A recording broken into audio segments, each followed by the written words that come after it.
Bismillah, walhamdulillah, wassalatu wassalamu ala rasulillah. We start first and foremost by praising the King, the Master, the Sustainer, the Creator of the seven heavens and the earth. And we send peace and blessings upon our beloved Muhammad sallallahu alayhi wasallam, the greatest prophet of them all. The topic of tonight was the reality of dunya. You know, my brothers, many of you, I'm sure you've either heard my talk on YouTube or you've seen it, or you know. But the reminder benefits the believer, and I wanted to start off the night with a very, very famous story. I've mentioned it to you guys before, I'm sure I have. It's very famous on YouTube. I believe Yusuf Estes made it very, very big lately. Now the story within itself, the asl of the story is that it's an Isra'iliyat. Yani it's the stories from the people of Banu Israel. And as far as the hukm on these stories is, the Prophet of Allah, he says, mention their stories. We don't say they're true and we don't say they're false. So we don't derive any halal, haram. We simply take the benefit, from the moral of the story. But the story within itself, my brothers and sisters, and as I share it, there's a couple of things I need to clear before I start, because I know some people get upset when I mention prophets, and I use language that is the boys. I speak the language of the area. And some people feel that that's somewhat disrespectful, that you should better the language. And wallahi, my intention is because I know when I use that language, people understand it better. So let me clear this up with any, I'm not doing it to disrespect, the story in any way, shape or form. But wallahi, I do it so that the people, especially the younger boys, can really grasp the message. So that being cleared, I want you to live the story, I really want the brothers and the sisters, don't be entertained by the story. Don't go, oh wow, look what happened to this guy in the story. I want you to imagine you're that person. Because wallahi, in truth, every person in this room has walked the shoes of this guy at one stage or another in his life. Anyway, so the story has it that in the time of Isa alayhi salatu wasalam, in the time of Jesus, he was traveling with some of his companions, traveling with some of the boys. So then they reached an area, bro, and they had the munchies. So they got hungry. That's what I meant, words like this, yeah? So they had the munchies. So the boys got hungry. They get to so they get to a particular area. And Jesus, alayhi salatu wasalam, he collected whatever money they had. They collected whatever money they had. After collecting the money, he chose one of the companions. He says to him, look, you take this money, go into the town and buy us some food. We're hungry. So the man says, yeah, alright, that's no problems. Takes the money, goes into the town. When he goes into the town, he realizes that all the money could buy was what? 3 loaves of bread. That's all he could buy. Now I want to stop here because every one of us has been at this point in his life. The man looks at it and says, bro, I've only got 3 loaves of bread. And there must have been about 10 blokes back there waiting to eat. And if they're lebos, he had no chance whatsoever, bro. So he's looking at the bread, he's thinking, bro, if I take this back, how much am I going to possibly eat? So what does he do? He eats one then and there. He eats one, he polishes it off, and goes back to Jesus with only 2 loaves of bread. When he goes back to Jesus and he gives him the 2 loaves of bread, Jesus looks at the bread, alayhi salatu wasalam, looks at the man and he says to him, who ate the 3rd loaf? Shuha, who ate the 3rd loaf? The man's buckling, he's thinking, what the hell? He's thinking, when I ate the 3rd one, I was alone, there was no one there. So now Jesus is asking about the 3rd, so what does he do? He says, bro, Eid al-Quran, I only bought 2. What did he say? He says, bro, wallahi, he says, I only bought 2. So Jesus doesn't argue with the man, They carry on their journey. Then they reach a destination. The companions that were successful in hunting a deer, they hunted the deer, they killed it, they cooked it, they ate it, until there was nothing left, bones, just a carcass. And then Jesus calls the man over. He sits him down, he says to him, look. And then by the will of Allah Azza wa Jal, a miracle through Allah subhanahu wa ta'ala, Jesus gives life to the animal in front of the man's very eyes. Imagine, it was just bones, and it comes back to life in front of their eyes and it runs away. So Jesus says to the man, I'm asking you by the one that gave life to this animal. Bro, who ate that 3rd loaf of bread, man? If the guy wasn't feeling pressure before, now he's thinking, Ya Allah, He's thinking, cuz, I swear I only bought 2. You know, sometimes my brothers, we make a mistake in life, and you could have corrected it when you first made the mistake.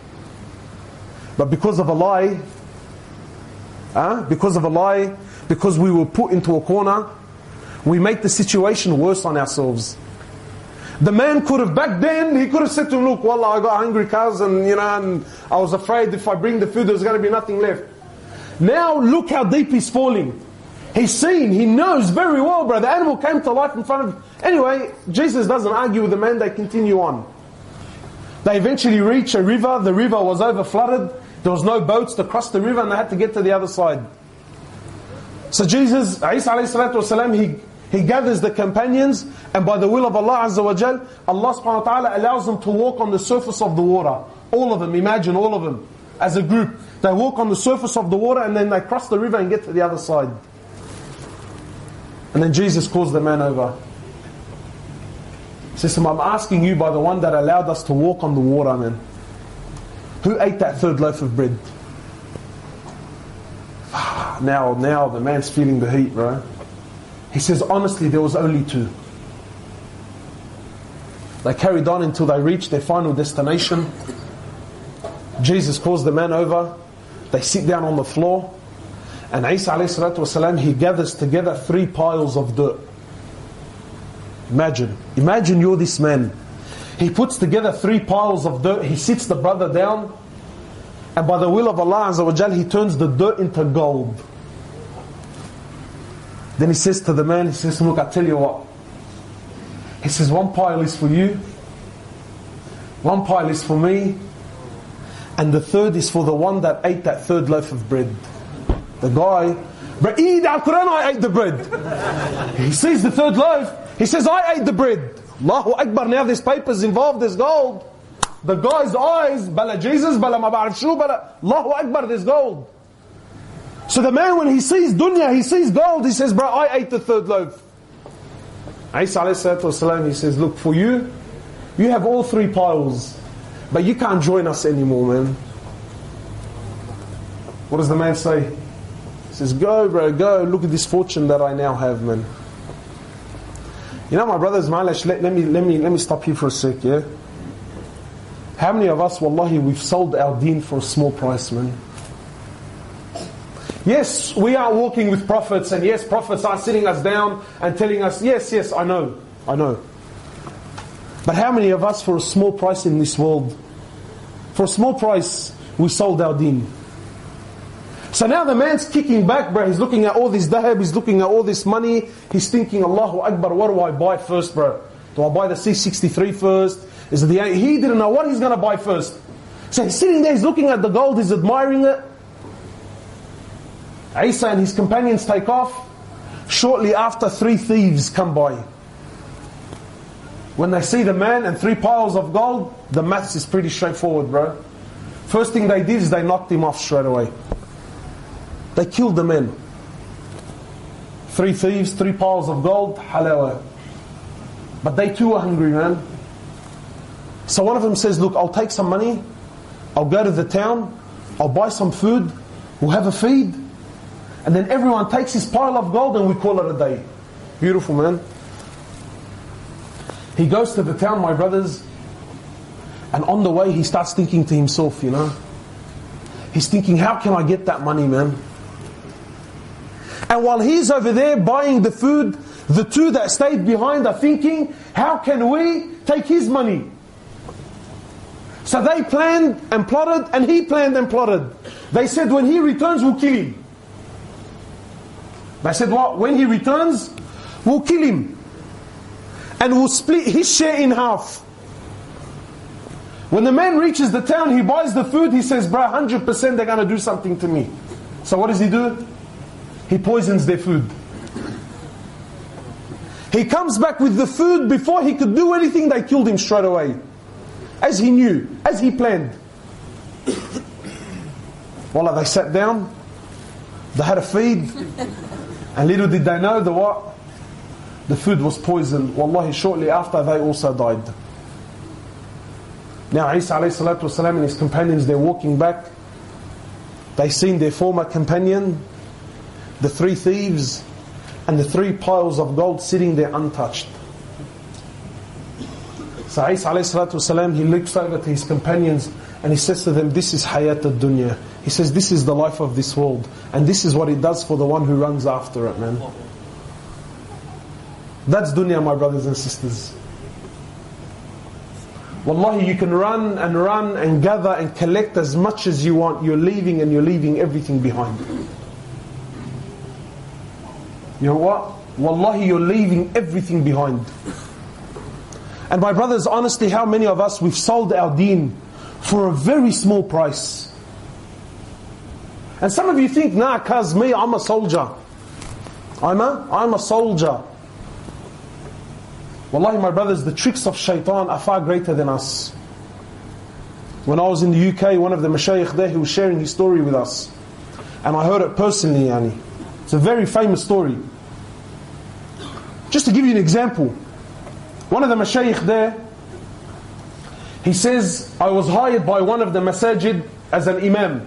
He says, I was hired as an imam by one of the mosques. He says, and I was new to the area.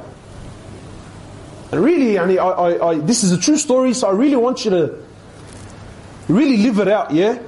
He says, I was the imam, and I used to take the bus from my house to the town, to that area, and then I would walk to the masjid. It wasn't far from there. And he says, because I was the imam, when I would go to the masjid, he went in his abaya and the amama and the whole shebang. He says, so I would take this bus. He says, one day I jumped on the bus, and it was a new bus driver, so it wasn't someone that he had seen. He says, I jumped on the bus, I paid him for my fare, and he gave me the change. He says, when he gave me the change, I didn't really look at what he gave me until I went back to the back of the bus, I sat down. He says, when I sat down, I looked at the money and I realized he gave me 20 pence. In the UK, 20 pence, we're talking nothing, but cents. Like 10 cents at most. He says, so I sat there and I said, man, the guy gave me more. He said, and then the conversation started happening in my head. And honestly, how many times have you been in this position? He's thinking, you know what? It's 20 pence, it's nothing, bro, don't worry about it. Madbahdil halak, you know what I mean? Don't embarrass yourself. They're a big company anyway, bro, and really, what's 20 cents going to do, eh? If he was a level 100%, he would have said, like, ruh, bro, they're all dogs anyway, bro, they're all kuffar, they're all going to hell, like, rip them. So the man's sitting there and he's thinking, bro, it's 20 cents, should I? He says, and wallahi, for the whole trip, this is the conversation that's happening. He says, it wasn't about the money, it was just... And then the Shaykh was saying, when I got to my bus stop, he said, when I got to my destination, he said, I got off my chair, I'm walking down the bus, I'm walking to the front door. He says, wallahi, and I'm still saying to myself, do I give it, don't I give it? He says, and then as soon as I got to the bus driver, he said, I don't know what went into me, man. He said, when I turned over to the bus driver, I said to him, look, man, you gave me 20 extra. He goes, no, I didn't give you 20 extra. He goes, I gave it to you intentionally. He said, why did you give it to me intentionally? He goes, well, for 3 years I've been looking into Islam. And he said, when I came and I seen you dressed the way you were dressed, I knew that you were an imam. He said, so today I was going to make my decision. If you were honest, I was going to embrace Islam. But if you kept that money, he said, I knew that you were liars like everyone else lies. So now the Shaykh is speaking about himself. He says, I gave him the money. He says, I got off the bus. He says, when the bus drove off, he says, I started crying. I said to him, why? Because the man accepted Islam, or he was about to accept Islam. He gets me, la wallahi la. I said to him, why? He said to me, I almost sold my deen for 20 cents, bro. He said, I almost sold Islam. I sold the deen of Allah Azza wa Jal for 20 cents. Now you're thinking, bro, I would never do it. But how many of us, honestly, have sent our wives to Centrelink? Sent your wife to Centrelink in a scarf or jilbab and even taray niqab. She's got 3 kids in a pram, 1 on her hand, 1 in her stomach, and she's walking in signing papers saying, I'm a single mother. Why? Because you get a couple of dollars at the end of the week, bro. So don't tell me, oh, you know what, well, I'll never do it. Wallahi, because shaitan comes in different ways, man. How many of us had for a little lie? Little lie. The brother's buying a C63, goes to the RTA, yeah, bro, I bought it for $6,000, man. Why? Because he pays a little bit less stamp duty. Muslim with a bead, signing on paper, lying. Why? To save a couple of bucks. He says, I almost sold my deen, bro, for 20 cents. That's dunya, man. That's dunya. What is this world? Wallahi, my brothers and sisters, what is this world in reality? In reality, malish, let me be straight out with you, man. Am I allowed to speak Quran?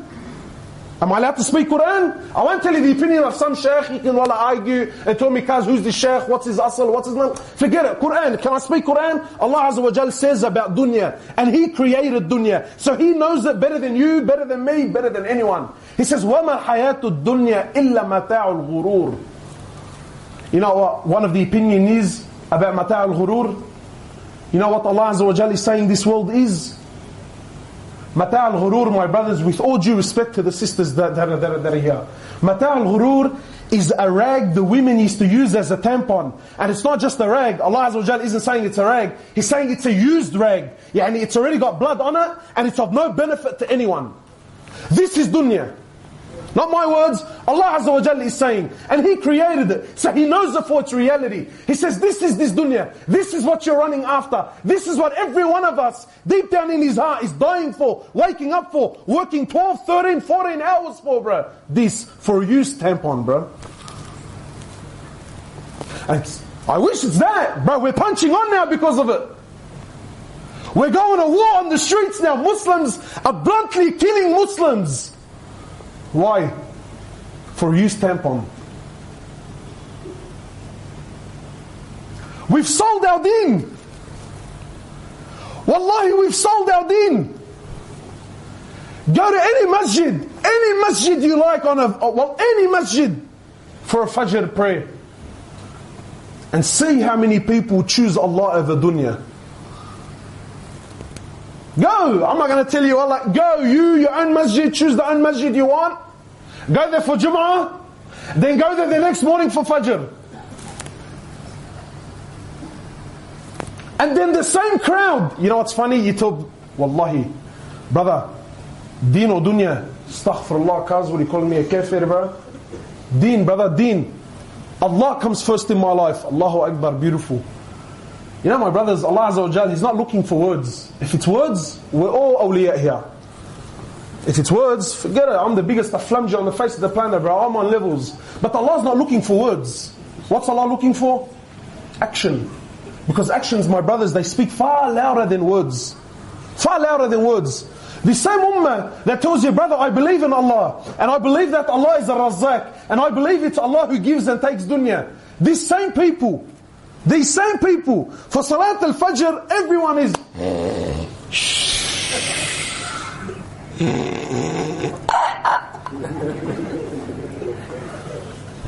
But then at 6:30 in the morning, he's up on his feet, buying a za'atar manushi with a V and a cigarette, going to work. I'm not saying this is haram, but seriously, what have you chosen? Deen or dunya? The same ummah that says to me, nah brother, it's Allah, Allah, Allah, for Fajr is asleep. But then when he comes to work, wallahi, if his boss tells him, cuz you got to be at 3 in the morning, like tikra ma'yunak, bro. What have we chosen, man? What have we chosen? So it's not about, you ask yourself, what have I really chosen? Have I chosen deen or have I chosen dunya? What has gotten the better of me? Rasulullah ﷺ, he knew the reality of this dunya, man. Sometimes people think that, being a Muslim means you have to be a hater for dunya. No. The Prophet of Allah didn't come to tell us to hate dunya, no. He came to expose dunya to its reality. He came to show you how to take the best from dunya and leave the rest of it behind. He came to teach us. And he says in the hadith, He says, الدنيا ملعونة وملعون ما فيها. He says, this world is cursed. There's no good in this world, trust me. He says, and whatever in it is cursed, except what? He says, except the remembrance of Allah, more or less. He says, except the remembrance of Allah, or seeking knowledge, or teaching, or anything around this. What's this world, my brothers, really? Wallahi, my brothers, you take nothing with you. My sisters, you take nothing with you. This world is temporary. It's temporary. Today you're here, tomorrow you're gone. That's the truth. What did one of the kings of the past, he says to his men, he says, when you bury me and stick my hands out of the grave. He says, bury me naked and stick my hands out of the grave. So his men were amazed. And they said, because we understand that you want to go naked, alright, but why stick your hands out of the grave? He says, let it be known that this king, when he left dunya, he left empty-handed. He took nothing with him, bro. My brothers, wallahi, all your problems and all your dramas and whatever you're going through, it's going to finish as soon as your time in this dunya finishes, man. Harun al-Rashid, one of the great khulafa of this ummah, one of the great leaders centuries ago, yeah? I think he conquered almost one third of the world was under his empire. And then one of the scholars that he was sitting with, he says, look at what we've accomplished. He's telling the scholar, look at what we've accomplished as far as dunya is concerned. So the scholar says to him, bro, do you know what the equivalent of your accomplishment, everything you own? He says, do you know what it is in reality? He says, no, what? He says, no, I'll tell you what it is. He says to me, if I invited you over, look at Malish, it's a bit deep, yeah? But think about it. The scholar says to me, look, if I invited you over to my house and I fed you a lot of salty food and you became very thirsty after, very thirsty, and there was no water anywhere. He says, and I possess the only cup of water. He says to him, what would you pay for the cup of water? He goes, bro, I'll give you half my kingdom. For a cup of water. He says to him, what if I give you the water and then you had to go toilet to do a number one and you're busting and you couldn't go anywhere and you're really, really busting. He says, and I was the only one that had the means to allow you to relieve yourself. He says, what would you pay for you to relieve yourself? He says, bro, I'll give you the other half. He says to him, you and all of your kingdom are worth a cup of water and a bit of urine, man. He says, you and your whole kingdom, in reality, what's it worth? You're prepared to give it all up for a cup of water, and a little twinkle at the end, bro. That's reality, man. That's reality. My brothers and sisters, I'm not here to tell you, wallah, I hate this dunya. No, but take dunya for what it is. It's temporary, man. Rasulullah sallallahu alayhi wa sallam, he was with Abdullah ibn Umar. And he says to Abdullah ibn Umar, young boy, Abdullah was nicknamed what? What was the nickname of Abdullah? The son of Umar ibn al-Khattab. He was nicknamed Majnoon al-Sunnah. That was his name. Majnoon, whacked, wacky, crazy. Majnoon al-what? Sunnah. Abdullah ibn Umar followed the footprints of Rasulullah to the T. To the T. To the point, he was that bad, good really, but in our terms, he was that bad that once he was walking in a place on his horse. And he was walking and there was some people there and there was nothing there, and as he was walking, he ducked his head down and then he put his head back up. People looked around and said, what is wrong with this bloke? So they said to him, Abdullah, what did you do that for? He says, I remember years ago when I was with Rasulullah, he came to this place, there was a tree right there and there was a branch, and when he was walking, he bent his head down at that point and put his head back up. He said, I didn't want to move. He says, I didn't want to cross that place and not do the action of Rasulullah, even though the tree wasn't there, man. He was that cracked to the point. Brother, branch wasn't even there anymore. He says, I wasn't going to go past until I bent my head like Rasulullah bent it. And he followed him to the T. Abdullah says, I was a young boy. He says, and Rasulullah sallallahu alayhi wasallam, he grabbed me by my shoulders. And for the Arabs at that time, when you grab someone by his shoulders, what does it mean? It means, bro, what I'm about to tell you now is very important. So Abdullah is saying, Rasulullah sallallahu alayhi wasallam grabbed me, bro. Look at this honor, man. He says, he grabbed me by my shoulders and he says, Abdullah, he says, كن في الدنيا كأنك غريب أو عابر السبيل.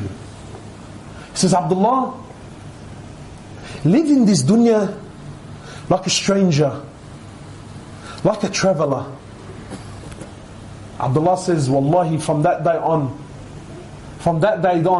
he says, if I live to see the morning, I never planned on seeing the night. And if Allah gave me life to see the night, he says, by Allah, I never planned on seeing the morning. Look at the example, look at the analogy Rasulullah ﷺ is giving us. A traveler, a stranger. My brothers, have you ever been to a place and you're a stranger? Anyway, like, I'm sure, you know, I know for me, maybe, you know, like when I go down north, whatever, in Vaucluse or in Double Bay and whatever, and I have to walk out and go to the shops. Ya Allah, get me the hell out of there, bro. I'm uncomfortable. Why? You're a fish out of water. Fish out of water. Wallahi, you don't even absorb the area. Like, I don't even, just get me out, bro. Get me out. That's a stranger. He says, or a traveler. And I love the analogy of the traveler. Why? My brothers, when you travel, my sisters in this dunya, when you travel, what do you take with you, man? Do you take your car? Do you take your house? You take a bag, man. You take a bag. If you're led, you take a really big bag. But nevertheless, it's a bag. True? It's a bag. Maybe your aunt will give you the ghaseli, take it to your uncle in Lebanon. Other than that, really. But in all, what do you take with you? What do you travel with? The necessities, bro.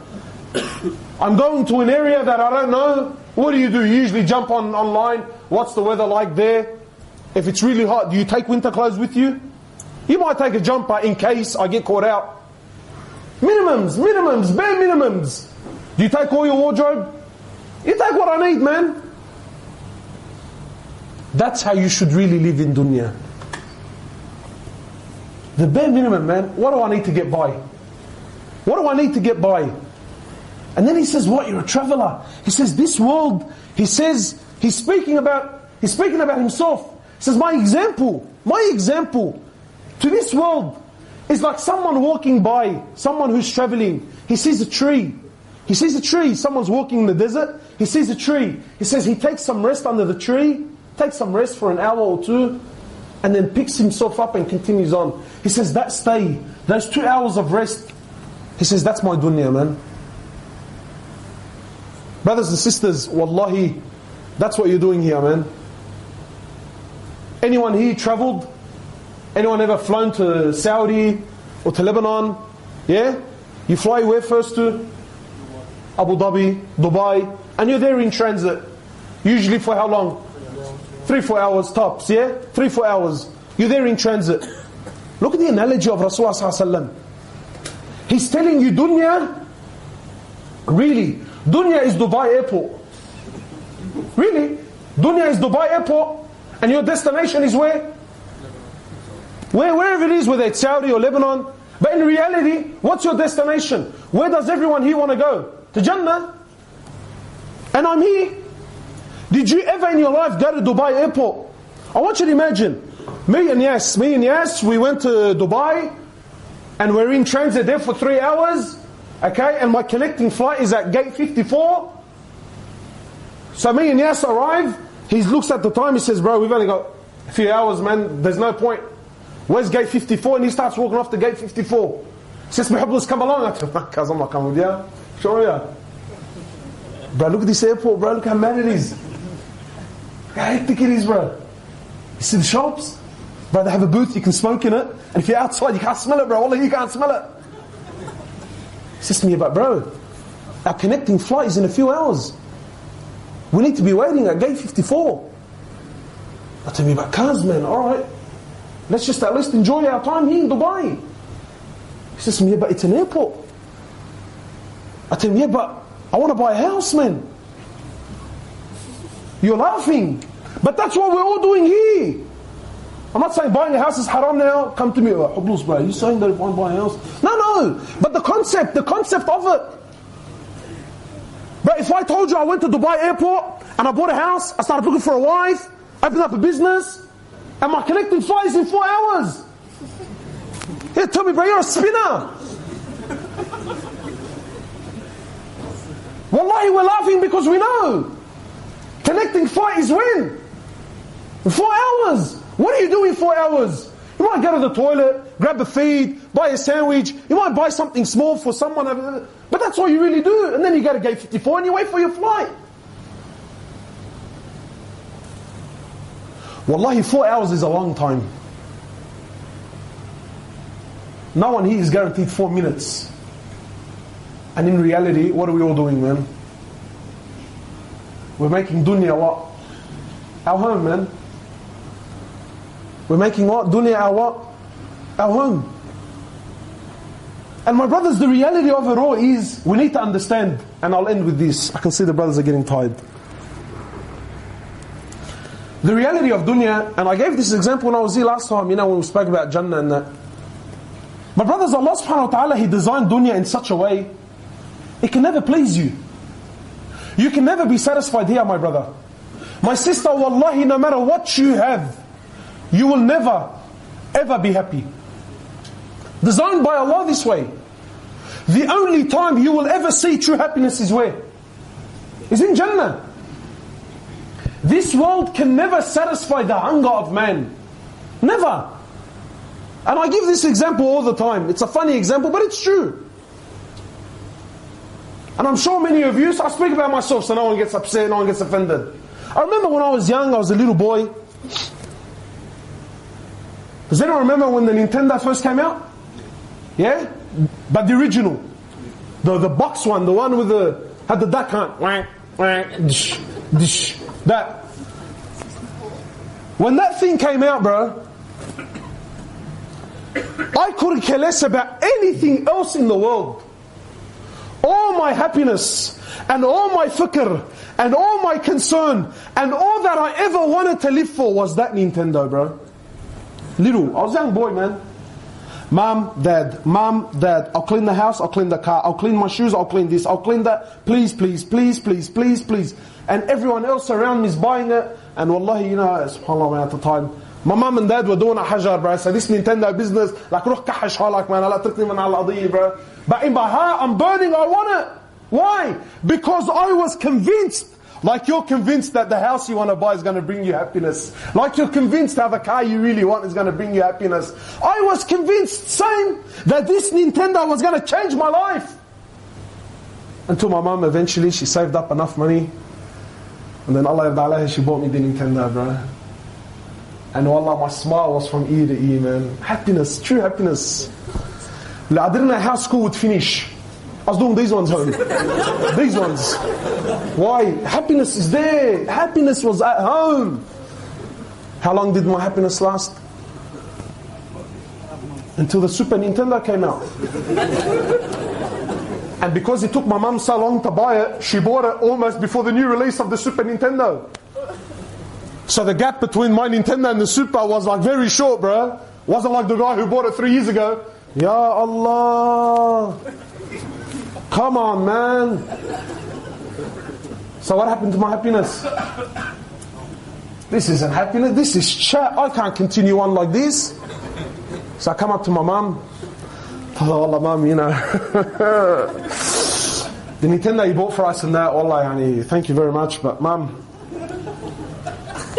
Super Nintendo's out, man. And this is it.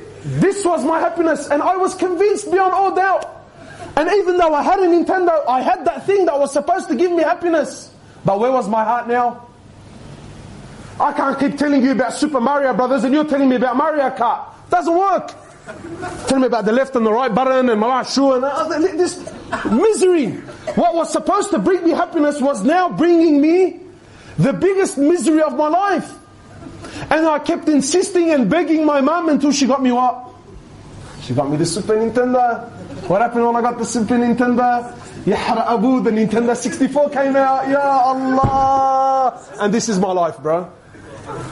Nintendo 64, then the Nintendo Cube, then the Nintendo Mabarif Ash, and my heart is being ripped apart, bro. Left and right, left and right. Ultimate happiness, ultimate lows. Ultimate happiness, ultimate lows.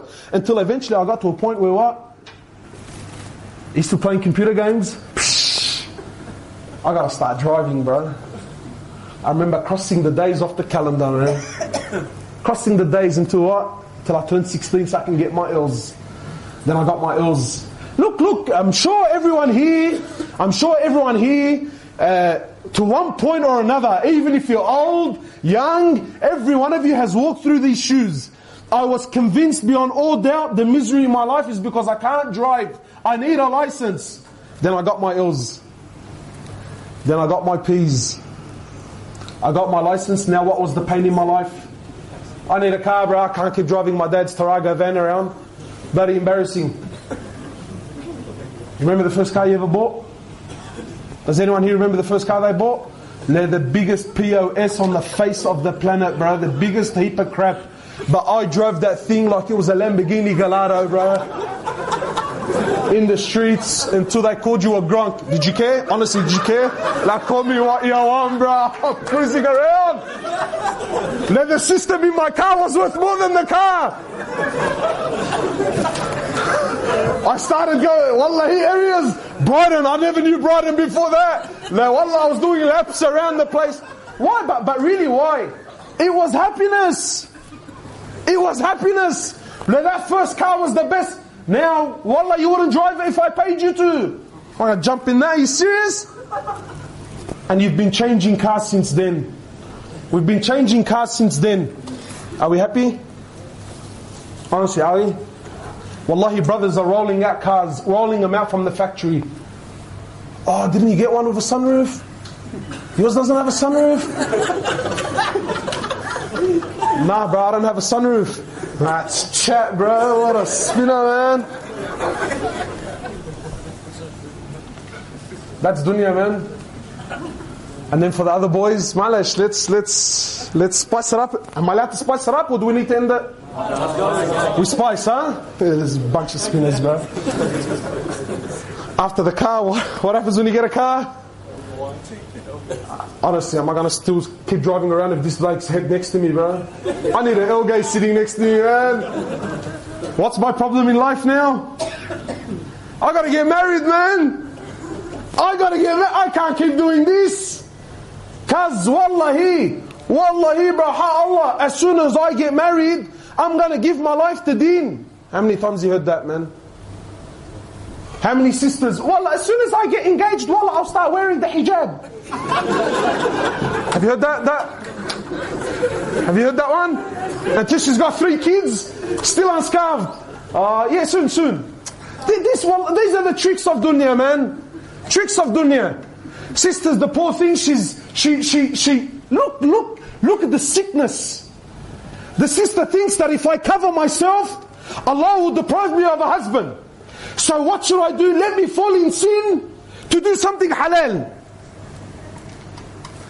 Brothers are now falling in sin, falling in haram. The brother has neglected his deen, neglected salah, lost all hope, all yaqeen in Allah Azza wa Jal, because I need to get married. And up until I get married, I'm not going to pray, I'm not going to fast, I'm not going to go to the masjid. My happiness, my problems, my dramas is in the fact that I'm not married. Tayyib. All the single boys here. Brothers come up to me, Hoblos, bro, Allah, bro, Allah, I can't do this anymore, bro. I got to get married. Cause, man, hook the brother up. Hook a brother up. What on the skin, eh? The single boys are thinking, no, bro, trust me, I know, cuz. But if you're single, please, go to anyone who's married, especially the older guys, tell him, Kaz, did you find happiness in marriage or you didn't find it? And he'll tell you the truth, bro. He'll tell you the truth. Did you hear the joke? A young boy goes with his mother, they went to a wedding. This is new to him. So he goes to the mum, his mum goes, how come the bride's in white? She goes, this is the best day of her life. This is the day she's been waiting for. This is the day of happiness. This is the day of joy. This is the day of... So, yes, so why is the groom in black? Wallah, because it's... And that's the truth, man. That's the truth. Every one of us here is convinced that, cuz when I get married, I'm going to find happiness. And I walk those shoes. People start telling me about what? The honeymoon. You heard that? Honestly, look how nice the name is, eh? Honeymoon. I thought honeymoon means what? Oh, I was going to go to Malaysia, go to the hotel, and what? Honey was going to fall from the sky, from the roof, and sure. And khalas, bro, I couldn't care less. Wallahi, some brothers, when it comes to marriage, he's so convinced that this is his happiness. He ends up marrying a woman that's not good for his deen. A woman that all of his family is totally against. Wallahi, we do the ajaib. We do the ajaib, bro. We marry, oh my heart. People, you think, cuz, what were you thinking? What were you thinking? But we go through extreme measures. Extreme measures. I remember when I got married, I was about to go on my honeymoon, an old man came up to me, Wallahi, now, I want to know where he is. So I can kiss his feet. He sees me happy, he's obviously miserable. Yes, why are you so happy? شهر العسل. I said, I'm going on my honeymoon, bro. Ali asal, wallah asal, bro. He said to me, I can enjoy the asal. I said, what do you mean? He goes, khalini lak shaghalin. What's that? He gets me the first few bites, yeah, they're honey, bro. I said to him, yeah, he gets me then down the bottom, it's something else. Mash, with all due respect.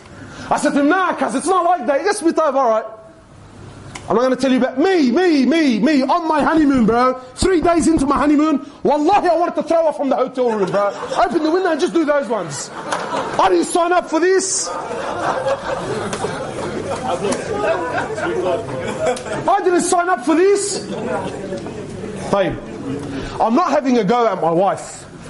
That's the reality, man. That's reality.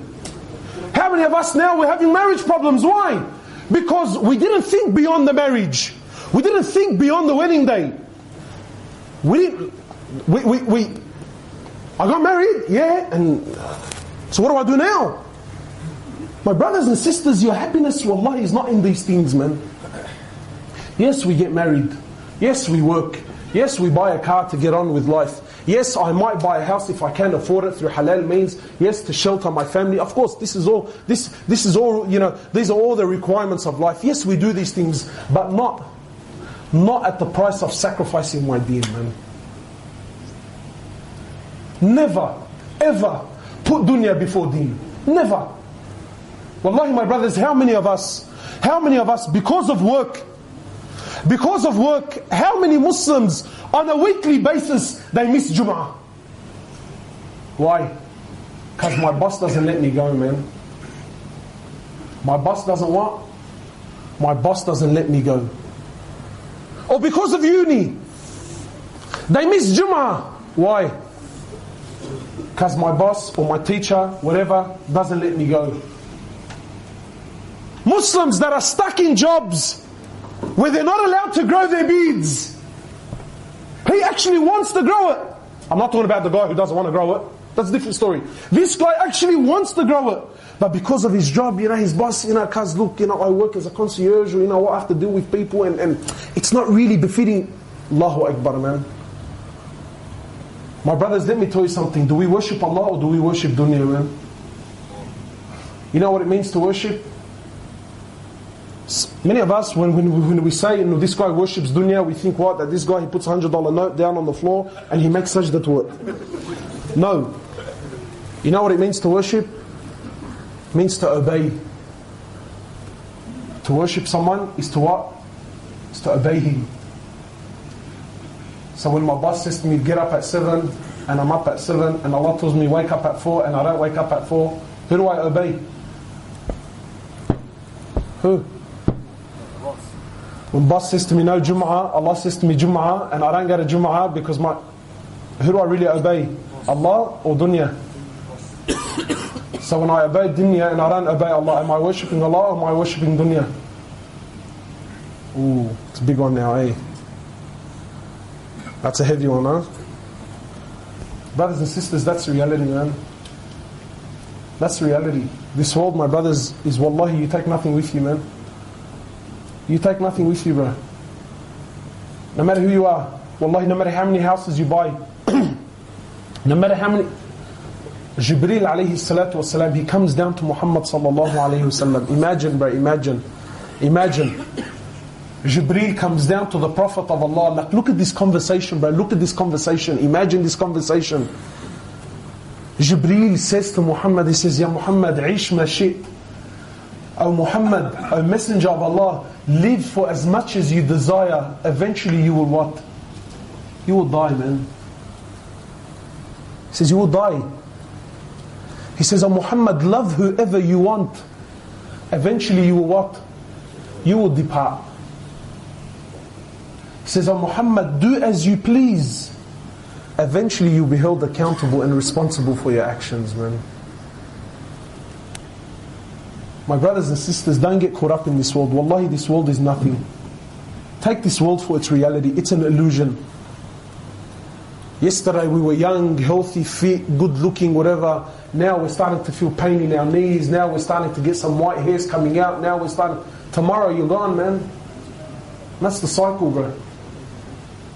My brothers and sisters, we need to make deen our focus. We need to make Allah Azza wa Jal our focus. The scholars give a beautiful analogy. Beautiful analogy. And I really want to share it with you, yeah?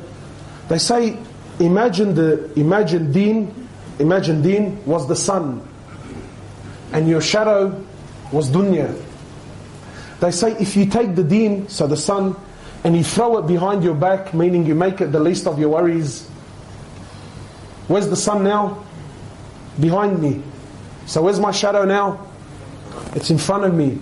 They say if you throw deen behind you, the sun, your shadow will be in front of you. And no matter how fast you run after your shadow, you'll never catch it. Why? Because it's ahead of you, man. No matter how much you run after this dunya, my brother, you'll never ever catch it. But then they say, if you grab this sun, if you grab the deen, and you put it in front of you, and you make that your focus, and you make that your priority, where's your shadow now? Now it's running after you, isn't it? Now it's chasing you. And that's the reality. When you make deen your focus, you make Allah Azza wa Jal your focus, dunya will run after you. And then any time you want your dunya, I don't have to go far, bro. I turn around and I pick it up, it's there. It's there. My brothers, malish, we've gone too long, man. Anyway, we ask Allah Azza wa Jal to bring the reality of dunya into our hearts. And my brothers, wallahi, and sisters, things to take home now is, get married and throw her from the hotel room, eh? No, don't. Things we need to do is continuously speak about the reality of dunya. Don't let things grow in your heart. You know what I do? I'll share this with you. This is my personal tactic. Don't go around now and put it down people's throats and people say, well, look, this is what Hoblos is teaching people. Do this to yourself. This is what I do to myself. Whenever I see something that, heck, my heart starts doing these ones too and my eyes start glittering, what do I say? You stamp on. Ya Allah, what an anticlimax. Straight away, reality. No, mama.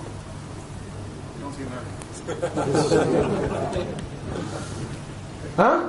Straight away. Don't let things grow in your heart. When brothers are sitting there and they're talking about something, talking about dunya, talking about how mad this is and how hectic this is, with wisdom, try to redirect their focus. And this is what Rasulullah ﷺ did. After one of the battles, one of the companions, after the battle, the companions used to take the booty of war, whatever was left, the gold, the silver, the knives, whatever was left, swords. So one of the companions, and for companions this was the most halal money. So anyone you killed, you took whatever he had. So companions used to take this, and then they used to trade amongst one another. So one of the companions, he traded so much, till he made the most money on that day. He made the most money. So he comes to the Prophet of Allah, he's happy. He says, "O Prophet of Allah, no one today was more successful than me." Meaning what? No one made more money than I did. So Rasulullah ﷺ, look at our teacher, man. He sees what? He sees now that he's somewhat being affected by dunya. So what does the Prophet of Allah do? He redirected him. He says to him, "No, I know someone that made more money than you."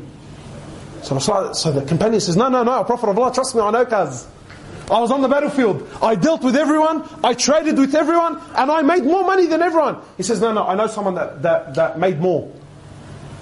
He says, "O Prophet of Allah, who?" He says, "Anyone that prayed 2 rak'at, nawafil, like that, sunnah, lillah ta'ala. Anyone that prayed 2 rak'at, it's worth more than the world and what it contains." Worth more than the world and what it contains. And that's the truth. We know the reality of dunya. We know the reality of dunya. Our hearts burn when money is taken away from us. Our hearts, they burn.